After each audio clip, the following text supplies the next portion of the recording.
Sir আসবো? হ্যাঁ এসো, বসো। এখন বলো তোমার জন্য কি করতে পারি? স্যার আমি গ্রাম থেকে নতুন এসেছি, শহরে কিছু চিনি না। আমার এখানে থাকতে হলে একটা কাজের খুব প্রয়োজন। আপনি যদি একটা কাজের ব্যবস্থা করে দিতেন তাহলে খুব উপকার হতো। সরি সিস্টার, আমাদের এখানে তেমন কোনো ভ্যাকান্সি নেই। তুমি বরং অন্য কোথাও চেষ্টা করো, পেয়ে যাবে।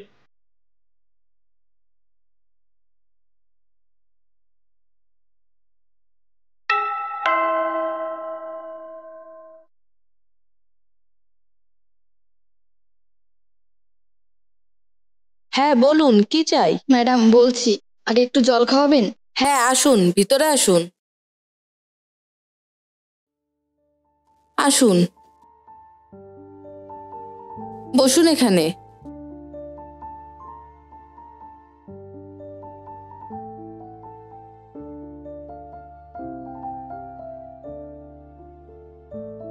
এই নিন।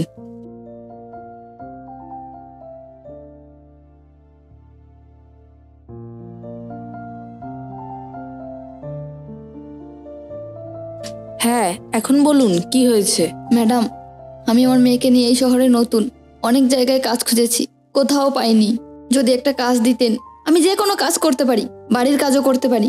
আপনি বললেন এটা আপনার মেয়ে, আবার আপনার শাখা সিঁদুর নেই, ব্যাপারটা তো বুঝতে পারলাম না। ম্যাডাম না, তেমন কিছু না। আপনি আমাকে নিজের বোন মনে করে সবকিছু খুলে বলতে পারেন, আশা করি কোনো প্রবলেম হবে না। ম্যাডাম তাহলে শুনুন। ম্যাডাম জানেন, আমি আমার বাবা মায়ের একমাত্র মেয়ে ছিলাম। তো কলেজ লাইফটা ঠিকঠাকই চলছিল, সেখানে আমার একটা বন্ধু হয়েছিল। তো আমার ওই বন্ধুটা না আমার খুব খেয়াল রাখতো, কিন্তু তারপরে হঠাৎ করে আমার জীবনে এক ঘোর অন্ধকার নেমে আসলো। আর সেই অন্ধকারের নাম হচ্ছে অমৃত। কিন্তু ম্যাডাম, আমি ভেবেছিলাম ও আমাকে ভালোবাসে, কিন্তু না, ও আমার জীবনটাকে তছ নছ করে দিয়ে গেছে।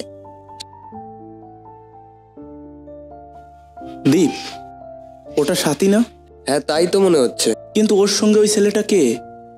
হ্যাঁ কিন্তু ছেলেটাকে তো ঠিক চিনতে পারছি না, কে ওটা?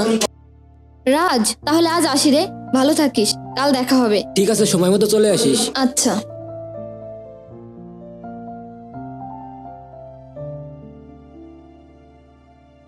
দীপ, ছেলেটাকে ডাকতো। ভাই এদিকে আয় তো। আমাকে? হ্যাঁ তোকে এদিকে আয়। বলো দাদা, কি? শোন, সাথীকে চিনিস তুই? হ্যাঁ দাদা চিনি। ভাই, তোকে তো দেখে মনে হচ্ছে সাথীর সঙ্গে তুই সবসময় আঠার মতো লেগে থাকিস। সাথী কি তোর গার্লফ্রেন্ড? না দাদা, সাথী আমার বেস্ট ফ্রেন্ড। তুই এটা কি করে ভাবলি? ওর মতো একটা থার্ড ক্লাস ছেলের সাথে সাথী প্রেম করবে? ঠিক আছে তুই যা, বামন হয়ে চাঁদে হাত দেওয়ার একদমই চেষ্টা করবি না। সাথী, তোর সঙ্গে আমার কিছু কথা বলার আছে। কথাটা বলা কি এখন খুব জরুরি? আমি একটু ব্যস্ত আছি, একটা জায়গায় যাব। হ্যাঁ খুব জরুরি। ঠিক আছে, পরে বলবো। ঠিক আছে রে, তাহলে আমি এখন আসি। ভাই একটু দাঁড়া দাঁড়া।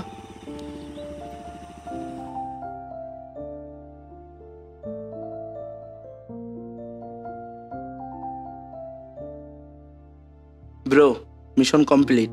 তাই তো দেখছি।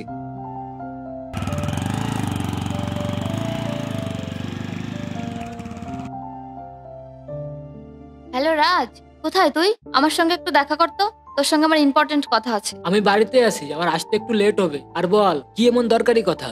যা বলার সামনাসামনি বলবো, তাড়াতাড়ি চলে আয়। ঠিক আছে, আমি আসছি। তাহলে কি বুঝে গেল আমি ওকে ভালোবাসি? দেখি আগে গিয়ে শুনি কি বলে।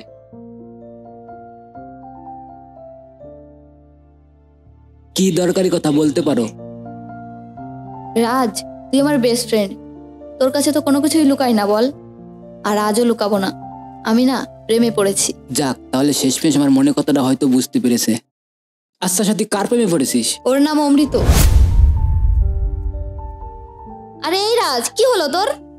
কিছু না সাথী, তোকে একটা কথা বলি, অমৃত ছেলেটা না ভালো না, একটা ফালতু ছেলে। আরে রাজ, তুই যেরকম ভাবছিস সেরকম কিছুই নয়। ও মনের দিক থেকে অনেক ভালো, আর ও আমাকে মনে মনে অনেক ভালোবাসে।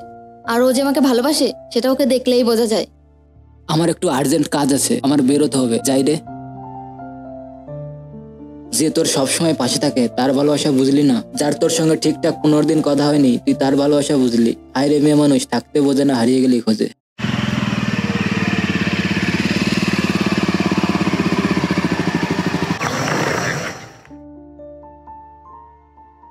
সাথী, তুমি নিশ্চয়ই বুঝতে পেরেছো তোমাকে আমি কেন দাঁড় করিয়েছি। কি জন্য শুনি? আমি বলার আগে তুমি যদি আমার মনের কথাটা বুঝতে পারো তাহলে আমি বেশি খুশি হব। যদি না বুঝতাম তাহলে কি তোমার চোখের দিকে তাকিয়ে থাকতাম? আই লাভ ইউ সাথী। শুধু মুখে বললে হবে? আই লাভ ইউ সাথী। সাথী, তাহলে চলো আমরা একটু ঘুরে আসি।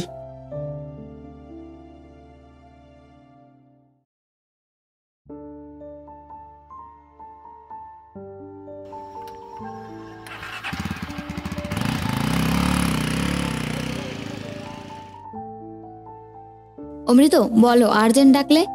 সাথী, আমি তোমাকে কিছু কথা বলবো। হ্যাঁ বলো। সাথী, ওই ছেলেটাকে সবসময় তোমার সঙ্গে কেন দেখি? কে, রাজ? আরে ও তো আমার বেস্ট ফ্রেন্ড, আর ও আমার খুব কেয়ার করে। আর অমৃত, ও তো শুধু আমার বেস্ট ফ্রেন্ড, অন্য কিছু নয়। আর এটা নিয়ে তুমি এত মাথা ব্যথা করছো কেন? ও তোমার বেস্ট ফ্রেন্ড নাকি সেটা আমি দেখতে চাই না। আর ওর সঙ্গে যদি চলাফেরা করতে চাও তাহলে আমার সঙ্গে সম্পর্ক রাখতে হবে না। আসছি আমি।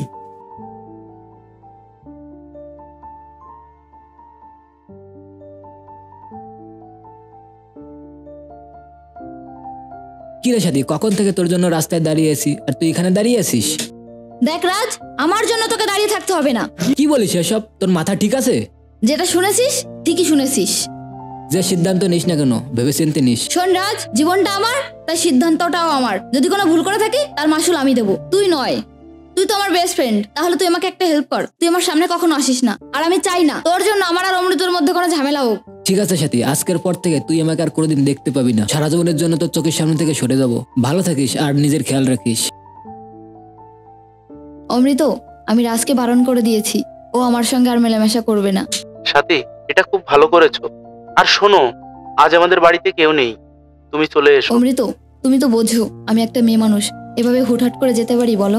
মেয়ে মানুষ তো কি। আর সাথী, তুমি তো জানো আমি তোমাকে কতটা ভালোবাসি। আর আমি অত কিছু জানি না, তোমার আসতে হবে। আচ্ছা ঠিক আছে, আমি আসছি।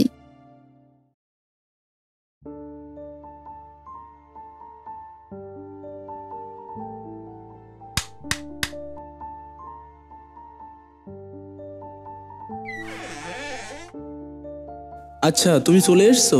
এসো এসো, ঘরে এসো।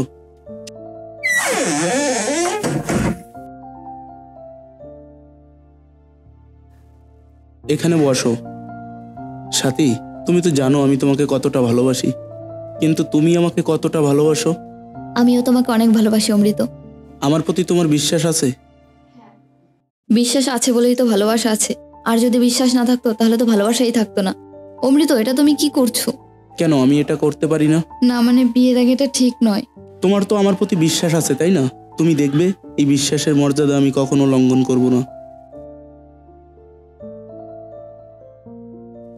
সাথী, বলো, আর্জেন্ট ডেকেছো কেন? অমৃত, আমি তোমাকে একটা কথা বলার জন্য এখানে ডেকেছি। অমৃত, আমি প্রেগনেন্ট। সাথী, এসব তুমি কি বলছো? তোমার মাথা ঠিক আছে তো? সাথী, আর কি প্রমাণ আছে এই বাচ্চা আমার? এটা তো অন্য কারো হতে পারে। এটা বলতে তোমার মুখে বাঁধলো না? তুই আমাকে চড় মারলি, আর তোর মতো মেয়ে ছেলে, যা ফোট এখান থেকে। আচ্ছা, এটা তো আপনার সঙ্গে অন্যায় হয়েছে। আমি আসছি, হয়তোবা আমার হাজবেন্ড এসছে।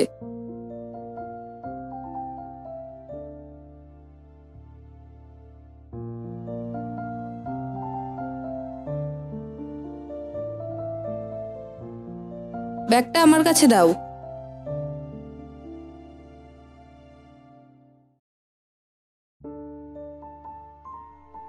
আরে কোথায় কি করছো? দেখে শুনে করবে তো।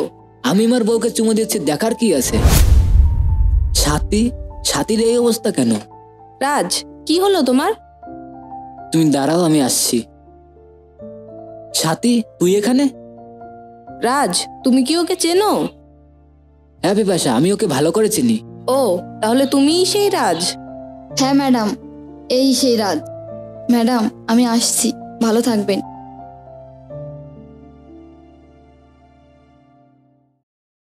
দাঁড়া সাথী, কোথায় যাচ্ছিস তুই? রাজ, আমি একটা কাজের খোঁজে বেরিয়েছিলাম রে। আমি এখনো কাজটা পাইনি, আমাকে কাজটা খুঁজতে হবে। আমি এখন আসি রে রাজ। সাথী, তোর কোথাও যেতে হবে না। আমি তোদের গ্রামের বাড়িতে গিয়েছিলাম, সেখানে গিয়ে আমি তোকে অনেক খুঁজেছি। আমি তোর বিষয়ে সবকিছু শুনেছি। হ্যাঁ রাজ, তুমি ঠিকই বলেছো। আর আপনার কোথাও যেতে হবে না, আপনি আজকে থেকে আমাদের সঙ্গেই থাকবেন।